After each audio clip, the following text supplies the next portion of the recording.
لایت باکس آدور، بدنه از ABS.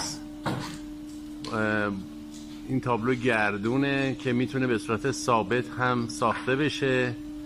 تابلو به صورت دو تیکه است که برای ستونهای برق که از پیش نصب شده در وسط بلوارها، یک دونه از پشت یک دونه از جلو میاد به همدیگه یکی میشه. اون بالا نشان شرکت تبلیغاتی میتونه باشه و پایین جای تعویض پوستر هست و پوسترها به صورت کشویی از بالا به پایین حرکت دارن.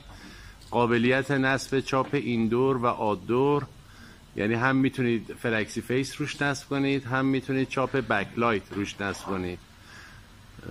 ابعاد تصویر 110 در 160 هست که قابلیت ساخت تو هر سایزی وجود داره.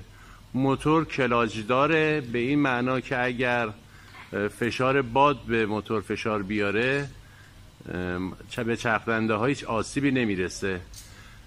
آقای اسلام خواهش میکنم به تابلو فشار بیاری، چه به صورت برعکس فشار بدن یا به صورت موافق جهت موتور، هیچ اتفاق خاصی نمیفته. موتور هوشمنده، سیستم نور LED 220 ولت، موتور و LED به صورت کنترل از راه دور هست، با ریموت کنترل میتونه روشن خاموش بشه.